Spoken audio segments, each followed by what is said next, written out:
Her accent's amazing. Like a lot of Australian accents, I don't really like them, but I think it's just maybe where she's from in Australia, but I love it.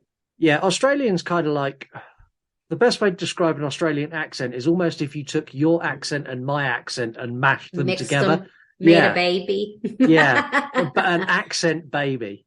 An accent baby. Yeah. Well, I don't have a good accent like that, but we'll just whatever you say. Yeah. Okay. Okay. You ready to dive back into this? I'm ready. Let's talk about old Sam. 5 are not going to satisfy a serial killer, right? There would be no actual number. It would be until you got caught.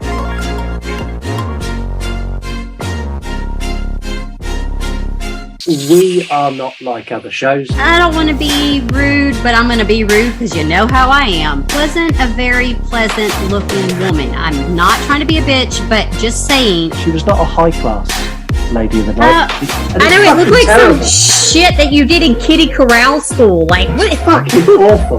Of course, he knows where she's buried, and it wasn't long after that. Like, he's like, I'm digging this bitch up. I need her vulva. And in 2003, Nancy filed for divorce and issued a restraining order. You want to smoke or vape? Even vaping is not allowed in the facility. You have to go outside. A whole new level of horrific. There was much you could do to change it, to be honest. Hello and welcome to Extended Cut. My name is Scott. And I'm Heather. And this is the second part of our case covering David Berkowitz, the 44 caliber killer, the son of Sam, the crazy man who listened to a demonic dog, whichever you'd rather refer to him as. Woof. Woof. On the main case, which was our last episode, we covered the murders, the shootings, pretty much everything, right up to his capture and his confession. It was a very open and shut case, which kind of made things complicated for Extended Cut, because normally we dive into lots of other things. Yeah, and like we have fun facts and more facts and stuff. And then when I started looking into this, I'm like, there's not a lot here. And then I dug a little bit deeper, and my God, there's a lot here. A lot of weird stuff. It's weird stuff. It's not really so much related to, I wouldn't say related to his crimes, but it's more just like, it really is just fun facts. It's like just fun culty shit that you get to read. And you're like, this has really, why can't the case been like that, right? Why couldn't it have been like, this is what the case is about? Instead, it's like kind of boring. Yeah, the case, I mean, the listener numbers reflect how interesting the Berkowitz case is. Let's put it that way. So anyone who's here for Extended Cut, I promise you this is going to be much more exciting than the open and shut 6 shootings that he committed. Oh, but go listen to the episode anyway. Don't make our numbers drop just because he's boring. Yeah, exactly that. Yeah, and so am I. Don't steal all the, don't be a fun hog. I'm fun too. I'm a thunder stealer. I am. I'm a snob. But if you've not heard the main case and you know nothing about David Berkowitz, this episode will mean nothing to you. So go back and listen to that episode, because otherwise it's just me and Heather rambling random facts and shit that means nothing to you. Exactly. In the main episode, we teased a couple of things, and we're going to get into those straight away. And we're going to start with DC Comics. So during the investigation into the shootings, DC Comics were called in to analyze the letters. They're not exactly a forensic team. These are not the people you go to analyze a criminal's letter that he's left. That kind of confused me, actually, because I was like, DC Comics, like what? Like I had to think about it. I was like, comic books? Like what the fuck? Yeah, the guy. The same guys who do Superman and Batman. The lettering that he used, some of the detectives decided it was very comic book style. And they believed that it may be a comic book artist.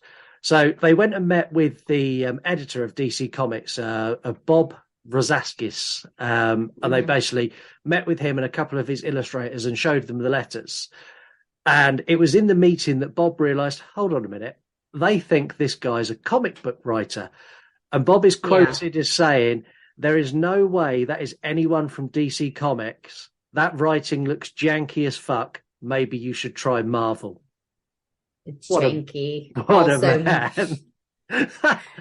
Bitch. Like straight up dogging Marvel. Like that's exactly what they were doing. Which I don't I'll be honest. I'm gonna be the first one to say. I'm not a comic book connoisseur. I don't know much about DC Comics, to be honest, or Marvel. I don't watch any of the movies because I'm not really big into superhero kind of stuff like Thor. Okay, he can get it. Like, hello. Yes. But like you watch Thor and Captain America, everyone else can do. Oh, Chris Evans. Oh, my heart. How about Robert Downey Jr., Iron Man? He's all right. Yeah, he's all right. Yes. He used to be bad. He's all right, though. He was real. We could do a case on him. That's how bad he used to be. He was. He has some really good films. Anyway, I'm going to get off track talking about these sexy men. But just saying, I don't know a lot about the universe. And so when people are talking about all these movies, I'm like, there's like 5 of each. I don't get it. I don't understand the universe. And so for me, it's fallen. I don't know. Yeah. I have no idea. I watch a few and the boys watch them and they'll come to me and tell me all these amazing Marvel facts. And I kind of nod and go, Yeah. I mean, I think it's like a newer generation thing for me. Like DC Comics would be more like old school. Yeah. But like I guess Marvel was, I don't know. Marvel is, but I think they're both old. I think it's just more Marvel have got better movies, which is why all the kids like it. Not me. I think this 100% was an excuse for them to visit DC Comics headquarters. Probably. This was an excuse for a tour. Yeah. I mean, it's going to be like, what's the point? What else would be, worth doing anything? It's like, let's go visit the comic book store area, whatever. See, I don't even know. Comic book store, that's probably not even right. No, it's going to be a big studio where they're drawing all the comics. It's just it's a day trip for police. Their day trips didn't stop there either. So in the main episode, I said they got a private screening of The Wickerman. So The Wickerman came out in 1973, and it was a fairly big success. I don't know how. What's wrong with The Wickerman? There's nakedness, there's silliness, there's dancing. It's Midsummer without the boring bit. Oh, I will quit right now. No, I'm kidding. I'm not. But like Midsummer, whatever, is actually not a bad movie. It's just really, really slow and very draining and depressing. So if you're into that, sure. Yeah. But I watched the 73 Wicker Man. I watched it. I think I actually watched it for the first time last year when I was pregnant. And I really felt like I was going to die the entire time. I haven't watched the Nick Cage one. Yeah. Because I can't find it streaming anywhere, I don't think. Yeah, don't watch the Nick Cage one. Now, the reason they got a private screening is in one of Berkowitz's letters, he referred to himself as the Wicked Wicker King. And police weren't sure if that was just ramblings or if it had any connection to the Wicker Man movie, whether it was subtext for something that the movie could give them a clue. So they contacted a local theatre and arranged a private screening. It was attended by an undisclosed number of officers who studied taking notes to try and work out what was meant with his reference. After they watched it twice... They concluded that it offered no insight, but all they did find out is that Christopher Lee ruled. I have no words. Christopher Lee is cool. Or was cool. Sorry. Yeah. R.I.P. But I barely made it through it the first time. I don't care if there's naked women, naked men. It was just it was just weird. I don't know. Maybe the singing, it felt like a musical porno kind of thing. Like I don't know what was going on. Yeah, what's not to like? Could you imagine though, like if this killer happened now and they had referenced Scream 6, could you imagine the police department getting a private screening of it? Just wouldn't happen. No, because it almost felt like a hobby, like an activity, like, hey, we're going to show you the Wicker Man because this is what's popping right now. But they're not taking it serious is the way I look at it. It's like watching a screening of a film is not going to get you the information you need to solve a crime. No, and like they've gone to DC Comics, and then like the following week they've gone to a private screening. I'm amazed they didn't find like a restaurant chain involved and all go out for a meal. They probably did. They just didn't disclose that. You know they did. They're hungry. Not long after police identified his car, so they worked out what car he was driving. They'd done that through the parking ticket that eventually led to his arrest. They called the department that covered that area where he lived in. The call was answered by a lady called Week Carr. Now, Week Carr knew who Berkowitz was. Okay. And this is really weird. So even better than knowing who Berkowitz was her father's neighbour. She's quoting as, "I know that guy. That's the guy who shot at my dad's dog. He's a real weirdo." Now, her dad is Sam Carr, and the dog that Berkowitz shot at is the demonically possessed dog that he accused of causing all the killings. Oh, I wish y'all could see my face. No, that's his friend. Why is he trying to shoot his dog friend? I thought that dog made him do all this shit. Now, well, maybe that's why he's trying to shoot the dog. He was like, fuck you, dog. Yeah, but what's the chance of Sam's daughter working at the police department that covered that area, that took the call when they were trying to track down his car? I mean, that's just like insane. Asinine, yeah. So it's crazy. As for the dog, I know you put a lot of belief in the demonically possessed dog.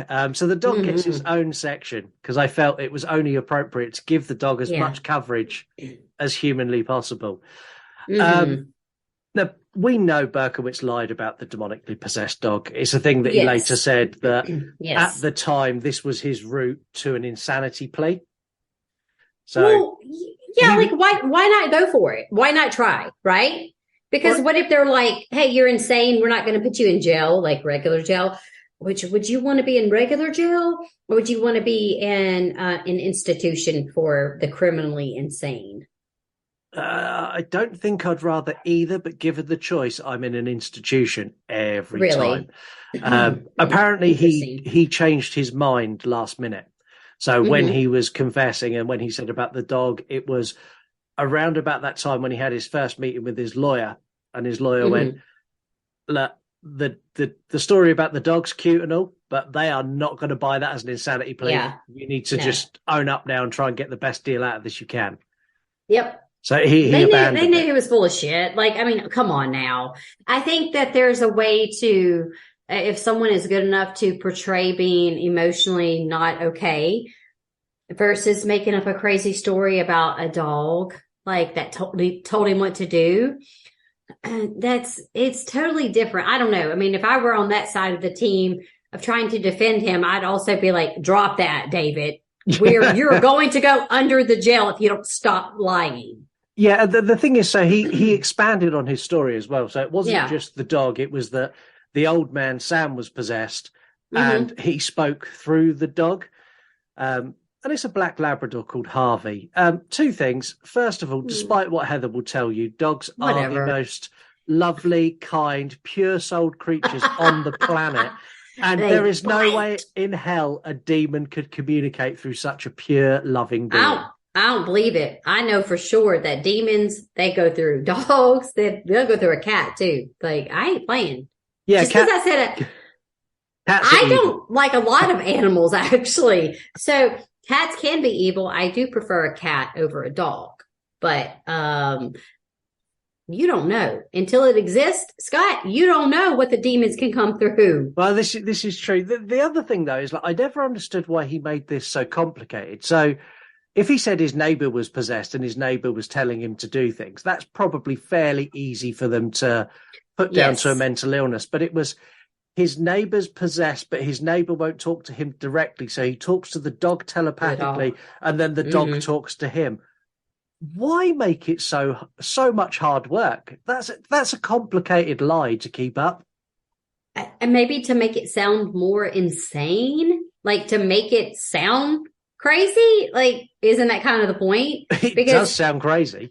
Exactly. Because if he just said that the neighbor told him something, whatever, that's just another person and that's something they can vouch for. But they can't ask the dog.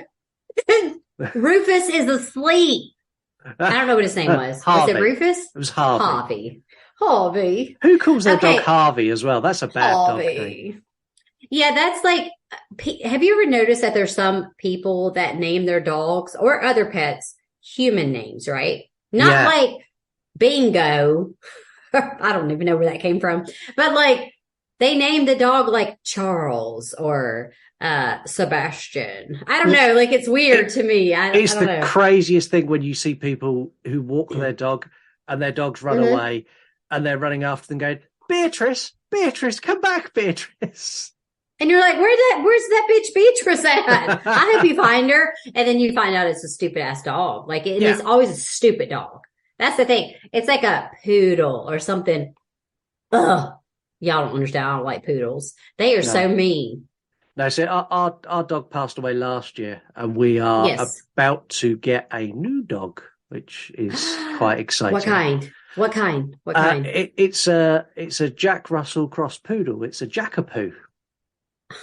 I was just talking shit about poodles that you're about to get. Well, you're not getting a purebred poodle. No, so no. You're getting a poo. This is like, think like I think I've seen them. Yeah, this is like handbag size dog. This is. I don't see you being that type of man to have like a small puppy. Like, I feel like you would get like a big, like a not like a German Shepherd, but like a lab, like something big. Labs are good dogs, actually. So. No, we're getting a little small dog. She's called Flo. So next time we record, she'll be here to say hi. All right, go off, Flo. Yeah, see, she's got a proper dog name, Flo. It's almost like a nickname name. Yeah. So it's like you could call her Florence or something, right? Yeah, but you're going to call her Flo. Yeah, I like that. Flo. Okay, yeah. I'll be excited to meet Flo. She better not be a bitch to me. No, she won't. She's lovely. Awesome. Moving on slightly, but kind of not. There was a claim from Berkowitz that actually had some foundation to it. And this was the claim that he was a member of a satanic cult. Now, there's lots of wild stories around this, like the dog and all the other shit that this stemmed from. But the cult did exist. This was a real cult at the time. Since Berkowitz was sentenced, he's stopped commenting on the case. But he's claimed that he didn't act alone and he acted hand in hand with other cult members. And I said this was bullshit. And I said this was bullshit on the main episode. Yep. In the lead up to Extended Cut, I've gone down the biggest cult rabbit hole in the world. I mean, this ties to like Manson and all sorts of crazy stuff if you go really into it. So Berkowitz was actually close with his neighbour, the old guy Sam, and his sons Michael and John. Michael and John used to hang about together, and they used to spend a lot of time around an abandoned well pump, which I'm guessing is just like an old building, underground basement style thing. It was referred to by locals as Devil's Cave. When we release this episode, I'm going to share some photos inside this place. There is not enough money in the world to get me to go in here. I saw some pictures of it. Yeah, wow. No, thank you. Imagine if Freddy Krueger lived in a cave instead of a boiler house. This is it. It's very spooky. See, that's the thing with me. Like, I don't believe it until it's real, and I ain't fucking with no kind of spirits and shit because I'm just like, why take the chance, right? Like, you don't know. See, I'm the world's biggest skeptic, but I am not brave enough to tempt fate and be proven wrong.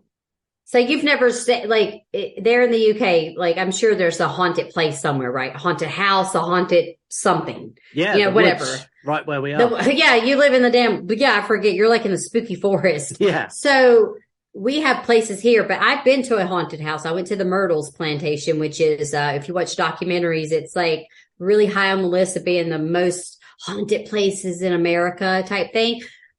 It has a vibe. I'll say that. But I didn't see a ghost. And also a lot of the stories fabricated that they use to bring in tourists. Yeah, it's like Like, I've been obviously shooting my film, and a lot of that has revolved in shooting in the forest and shooting late hours or really early hours, and doing a lot of that actually solo, completely on my own. In the forest at 3:00 in the morning on your that's own, scary. there is something about that just makes you feel uneasy. And I don't know if it's like a basic instinct where something in my body is going, "You're stupid. This is not safe." And it's that kind of, which hopefully adds to how scared I look in the film. I'm excited for your film. I don't want to go off. I know we're trying to discuss our case and stuff, but like, the more I think about it, I remember when you first told me about it, and it's been a while, and I'm like, when am I going to get to see this? I know you're not letting anybody extra special see it yet, but I'm just like, I want to see it because I think it's going to be great. August 25th. I think it's going to be fun. It's out this August, and there will be certain people who get it early. You are one of those. Yeah. Thank you. I like your dog, by the way. I haven't even see. I like dogs now. So this place, Devil's Cave, the police dealt with numerous animal corpses, sacrificial ritual sites, and they were not willing to go in there after nightfall. And I don't know if that's because it could be full of crack addicts or whatever, but if it was nighttime and they got a call to there, it's like, we'll respond in the morning. No, thank you. I don't blame them. It's full of crackheads or demons. Like, no. And I know this, it's not a smoking gun to say that there's a cult, but bear with me, stick with me for a minute. Yeah. In one of the letters, Berkowitz claimed to be chubby Beelzebub. And that doesn't match his description at all, because he wasn't a chubby guy. It does match the description of John Carr, as do several of the early police sketches are closer to John and Michael than they are to Berkowitz. Yeah. And this is where it gets really weird. So there's a private investigator who was involved at the time and was involved right up until his death in investigating the cult side of this. There's a guy called Maury Terry. He was working this angle, and he was pushing this information to police to try and gear their investigation this way. And to be fair to them, they did actually investigate some of this as well. So John Carr reportedly died of suicide. And police arrived at his home in 1978. So this is just after Berkowitz was arrested. They went to speak to John Carr, and he unalived himself. And Michael Carr died in a car crash early the following year, again before police could speak to him, which that's weird for a start. I find anything like that I find suspicious. Now, Maury Terry worked on this for years. He released a book, which I've actually ordered, called The Ultimate Evil, which was published in 1988. Okay. It's this book that led to the case basically being re-examined, not by the police, but by the press. So when this book came out, the press got hold of it, and they went, how much have we got? How much information have we got? Let's start digging and going down this road. They really pushed. So from 1988 to 1995, they pushed theories. They produced new evidence to such a level that in early 1996, the case was reopened. Yeah.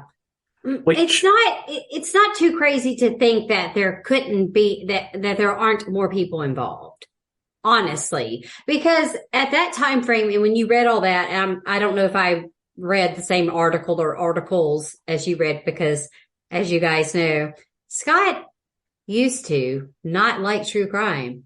No. Scott knows his fucking shit now. And if you notice, especially on Extended Cut, I really let him take the lead in most of it, because like he is a true crime aficionado now. Like he's like into true crime and he loves it. I know he does. Because he's so good at explaining all this shit that I'm like, I read a little bit, but I didn't really get into it. Yeah, some cases. So like this case I found interesting because there's a conspiracy element to it. And I hate conspiracy theories, and I think they're all bullshit. But then when I started reading, I'm going, actually, there's a string in this that there is a potential there could be multiple Sons of Sam, because Berkowitz was not a clever man. He wasn't, and him being a part of that group, and kind of like he looked like the type, and his his profile would be like, I need the help. Like he needed that crutch of people to probably help him. Because we already know he couldn't shoot for shit. Yeah. Like, how the US military said he was a proficient marksman. Maybe they lied. He couldn't hit the back end of a door from 6 feet. He was terrible. I know, and that's what the whole like being in a cult or a cult-like activities, all that stuff. That being said, it makes sense when you think about it. Not for all serial killers, okay? Because most of them are solo. They don't need help. They're doing their own thing, okay? Thank you. But like he needed some help. Yeah, there's something to it, and like this cult, like if you really go and read into it, and I'm not going to do that here, but if you really read into it, this cult was linked to the same cult or alleged cult that Manson had created, and it was linked to another cult that another serial killer, and you're like, there's people who've like connect all the dots, and you've got like 7 serial killers who were all in communication through this cult, and it's like, it's gone too far now. Yeah, exactly. Yeah, for me, like the conspiracy side of it, I can get it. That stuff starts to get like what is that show? What is it? Charlie Day in Always Sunny when he has you know what I'm talking about? Yeah. He's making the graph, the chart with that's my mind when I start to think about conspiracy stuff, because it's that much research. It's that many different points of view that you're trying to think on. And I ain't got time for that.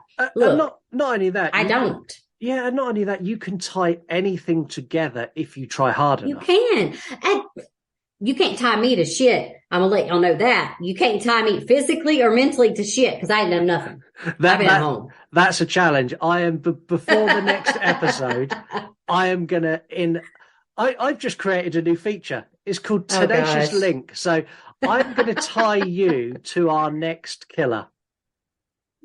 It's not like the 6 degrees or what is it? 6 degrees of bacon or what is, you know what I'm talking about? The Kevin Bacon thing. Yeah, that's not me. That's what's happening. That's how it opened in the next episode is I'm tying you to the killer from where you are now. I'm going to when I find out who the next case is, because I know that it's a listener request, but like at the same time, I got to see the name so it can jog my memory, but good day, mate.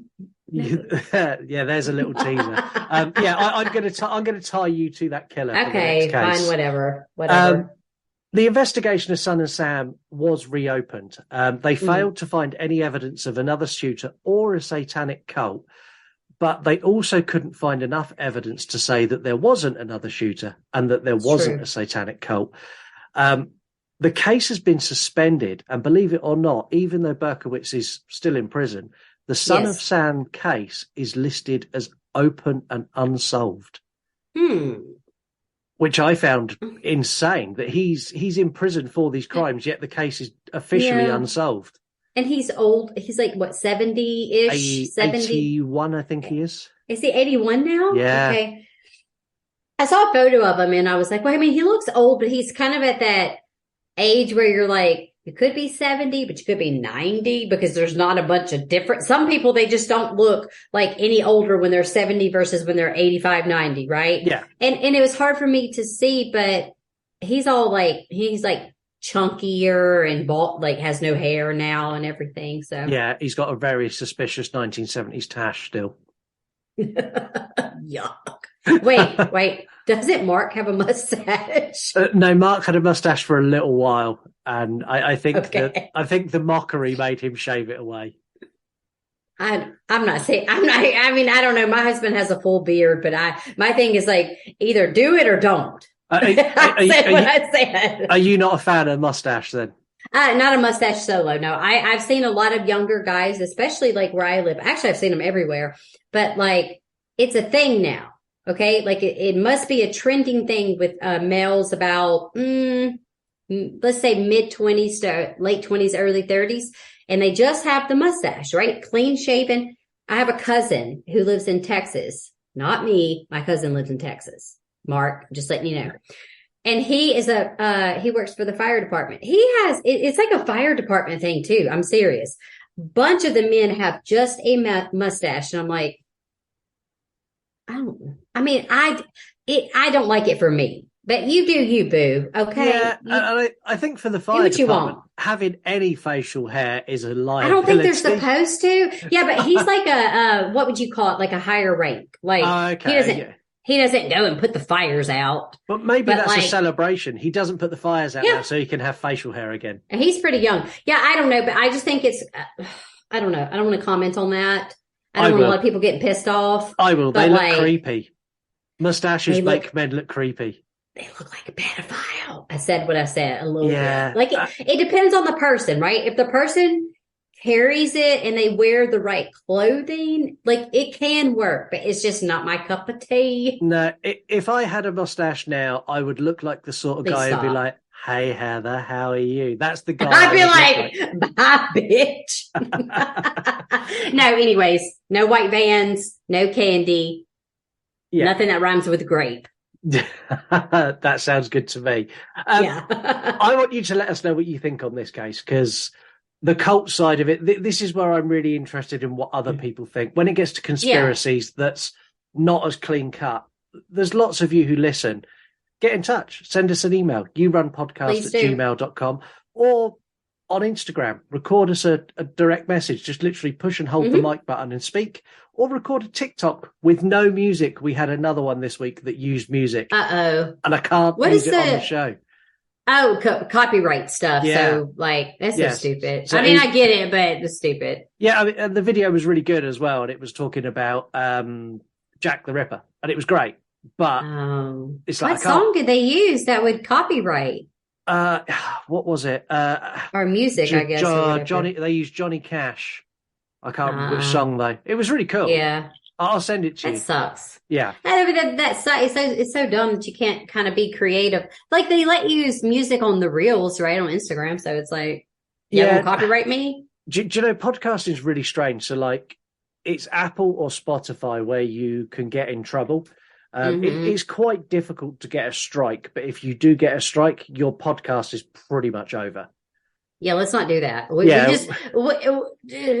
don't need to do that. We're just getting started. No. Don't do that. So Maury Terry's books was also the subject of a documentary on Netflix called The Sons of Sam, Descent into Darkness, which I watched and I enjoyed. It's a conspiracy take on it. Yeah, it was conspiracy heavy. Yeah.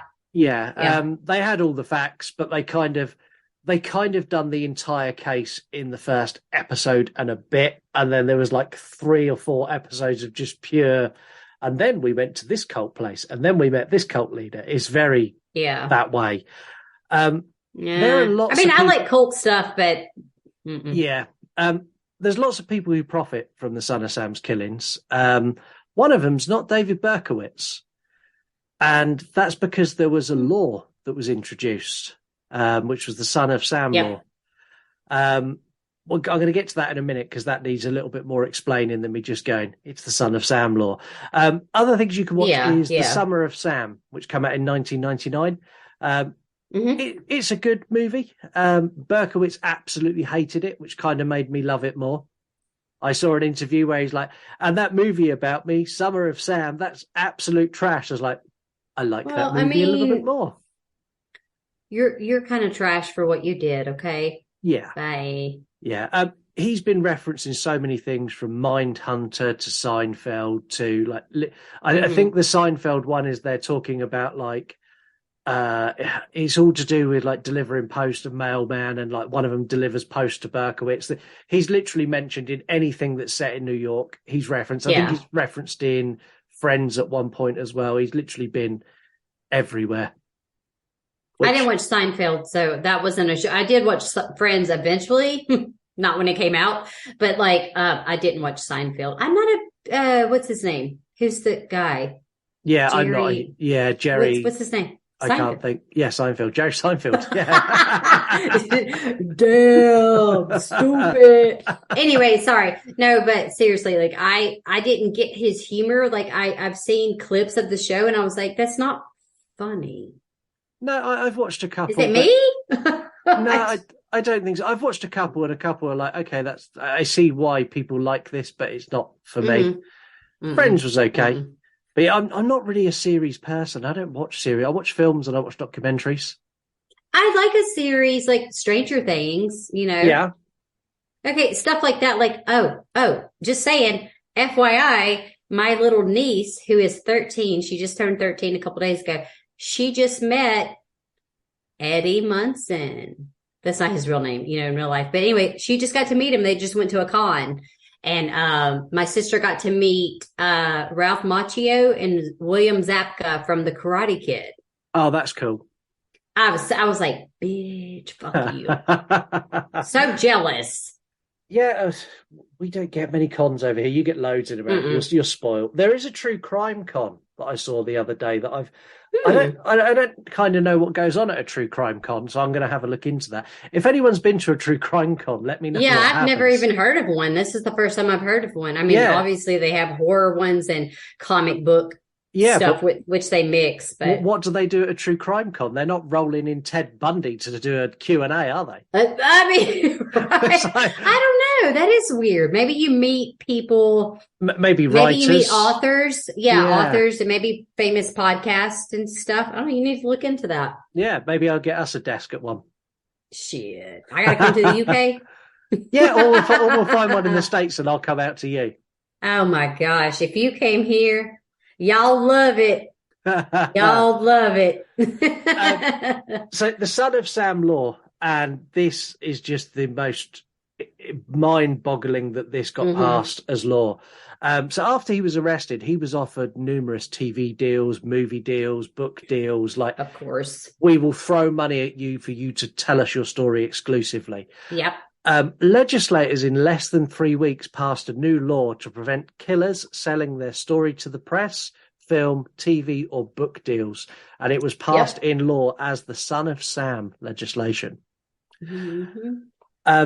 It's been criticised for breaching the First Amendment of free speech, and it's been adapted over the years as well. So much so that it can now extend to friends and family of the killer. It can extend to victims, and it can extend to anyone else involved in the case if the court deems it's necessary. And so this was just in New York, right? Was it? It was passed just in New York, but this is now. I think it's in most states. A version. Okay, of this I was just wondering because of like the Dahmer stuff, right? Because that started a whole bunch of mess when they did the Netflix series. Yeah, you had all the victims, which. Of course, no disrespect to them. I understand. I mean, why I understand. I couldn't understand that situation, but like I do have empathy and sympathy for them. But there was a lot of shit started. Like, it was like holy shit. Yeah, who profits from it? Who makes the money from it? And I understand that. The law now targets something really strange, which I think is strange. They target online murderabilia. So this is people who are making T-shirts or hats or whatever with serial killer quotes, or trying to profit off of effectively trying to profit off of the work of a serial killer. Yeah. It's something that I have to take into account every time I make a T-shirt for the show. Well, and like if you get on Etsy though, Scott, like there's a million shops on there, right? They all have I mean, that's where I've gotten some of my stuff from. Like they have all kinds of stuff, shirts, pins, stickers, where I got your stickers from, actually. Yeah. It's all kinds of stuff that has like to do with horror movies or true crime. Yeah. I saw a T-shirt that the other day said, "Killing it like Geen" from whatever year. And it's, I've got to say a lot of the true crime stuff is very distasteful. Some of it's good, but a lot of it is on a line. I mean, it is because it's different than horror stuff, because I think that horror as just it's an entity itself. More people look at it and they're like, they let their children watch it, stuff like that, which is fine. Let your kids watch it if you want. But like true crime, more taboo for some reason. I think that's why you have more people that are like, oh, this is so bad. Like, oh my God. And it's like a horror movie.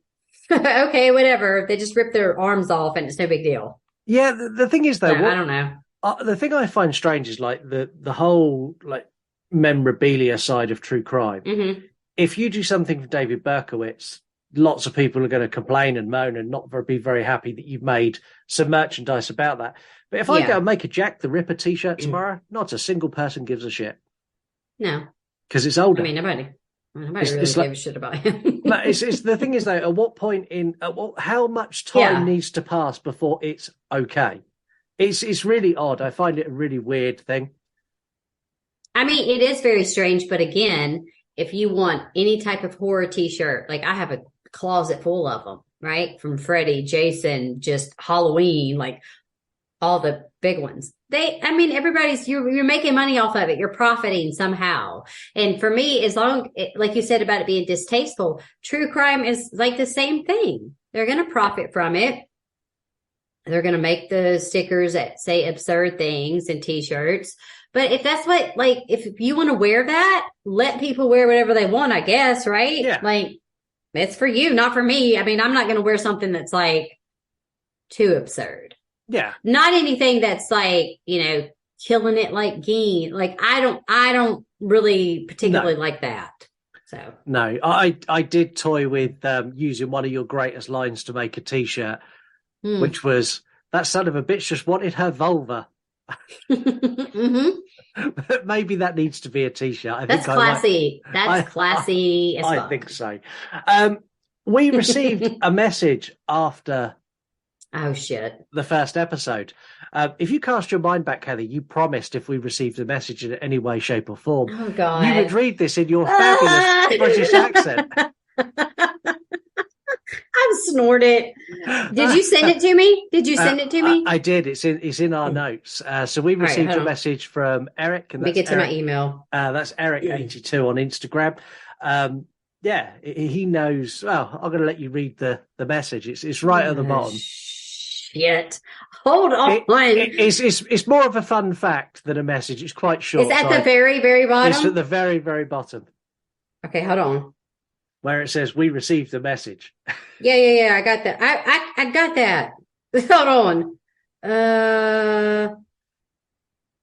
Okay, the fun fact. Yeah, oh my God. I don't know if I can do these words are hard. I'm going to try. Scott's making my armpits sweat. I don't even know how to say. I don't know if I can do it. Yeah, you can. Y'all are just going to make fun of me and I'm going to get bullied. And Scott, if I jump off the top of my house because I get bullied too much, I'm coming for you somehow. I'll make a t-shirt, bullied so much she jumped. Fun fact. Oh my God, I have to read all that. Hold on, let me make sure. So the Boba, he should. Okay. Oh God. Okay, here we go. Y'all, listen. This is I don't know if I can do it, and I'm sorry for everybody that lives in the UK. It can't be any worse than Mark's shitty ass Southern accent, though. This is true. Okay. Oh my God. Fun fact. Oh God. A friend from college became a correction officer and works at the prison where Berkowitz is incarcerated. He said that Berkowitz was the politely nicest inmate. That's Australian. I don't even know where that came from. Nicest inmate, and at the time didn't think he should be paroled after what he did. That's cool. Yeah. See, I think it's really cool that Eric knows someone who worked in the prison Berkowitz was held. Wait, Eric who? This is a guy on Instagram, Eric82. If I wonder if it's the same Eric that I know, because I'm coming at him if it is. I'll tag him. I'll say. Wait, does he have a podcast? No, he shares lots of books. It's not the right Eric. Sorry, Eric. It's a different Eric because you follow the Eric that I know, Eric Hyde. He does Eric, the internet stuff. Yeah. No, okay, not him. Sorry. No, different Eric. That was like Australian meets Louisiana meets the UK. I'm struggling. It was good. I liked it. A spot of tea. Anyway, okay. After Heather's borderline racist accent, I want to hear this song I've heard so much about. Okay. All right, you guys. So I'm always, I'm not being bullied into doing a song. This is like fun for me. And I was telling Scott earlier that I would love to do like a full, from the beginning to the end, a full song and remix it, change the lyrics. That takes a little bit more work. And sometimes it's just not as funny to me. So like, it might be funny to me, but not you guys. So I am going to sing you this. This is going to be a quick song, but it's great. And I'm not going to tell you what the theme of, like, you'll get it. And if you don't guess it right, then you go to hell. That's what I'm going to tell you. Okay. You ready? I got my first real 44, bought it from my neighbor's dog, shot it till I saw blood red. That was the summer of Sam, all right. Oh, yeah. Back in the summer of Sam, all right. Oh, yeah. Fuck you, Bryan Adams. Fuck you. That is amazing. I've seen Bryan Adams live. I want him to do those lyrics. Have you? I actually kind of like low-key always liked him, but like that song, whenever I come to, trying to think of stuff, I'm like, what will flow right? Because it doesn't have to be super rhymey, but it needs to flow, and changing the lyrics can be a little bit tough, because then if you sing it and you change all the lyrics and you don't have it the same tempo, it just sounds like I just made up a bunch of words and it's not funny. Yeah. But I thought that was funny. That was great. That was really good. And if anyone wants a tip, definitely go see Bryan Adams live. He does. Okay. Is it Baby When You're Gone? So when he sings that, he pulls someone out of the crowd, just a random person to sing it with him. It's very entertaining. Bryan Adams, get me, because I'll help you. Get me, come at me. Well, when we saw him, he pulled a burly man out of the crowd to sing that with him. It was very, very entertaining. And he does that song. Oh, my God. No, go ahead, because I got to think of the song now. The guy he pulled out of the crowd was an incredible singer as well. So Bryan Adams sung the first bit, and then he sang, and Bryan Adams was like, shit, you good. He does the everything I do it for you. Yeah. Yeah, okay. Yeah, that's good. Awesome. We've ended on a song. Do not forget, you need to review us on Apple and Spotify. I know so many of you listen on Samsung Podcast, but if you've got Apple or Spotify on your phone, just go to it. Just go to it. You don't need to listen there. Listen wherever you want. Just drop us a review, because it really does help us boost us up the ratings. I'm going to share a fun fact about our notes now that Heather thought was the best part of my notes. The end of the show, I kind of just do off the top of my head. Yeah. So in my notes, I've put review us, call us, love us, blah, blah, blah. And Heather thought that was hilarious. Blah, blah, blah. Spotify. So yeah. See, I can say certain words. I just can't. I'm going to record myself reading a review. And if I record myself doing it, I can do it better. But I feel seen. You're exposed as a fraud. They're going to be like, that bitch is a fake. She is not really from the UK. And I'm going to say, guess what? You Run Podcast, horror movie review. They ain't from the South. They live in the UK. Have you heard their accents? You have to do a Southern. You have to say something like an American accent. Let's just not say Southern. Let's just say American accent. Well, I can only do like Confederate Southern accent. That's all I have available. It's so bad. So, well, I tell you, why don't we get Heather to sign us all off now? That'll be great. Did it. That's all, folks. No, for real though. You guys, we love you. We're excited that you listen. Like Scott mentioned, go give us 5-star review. Go give us 5 stars. You don't even have to leave a physical review. Just go give us 5 stars. Spotify, Apple. Okay, Apple. Spotify, Apple. Yeah, that sounds sexy as fuck. Apple. Anyway, Apple. Leave us the 5 stars. We deserve it. We're good. And in the words of Scott, that's all, folks. See you later. See you later. Bye. 5 are not going to satisfy a serial killer, right? There would be no actual number. It would be until you got caught.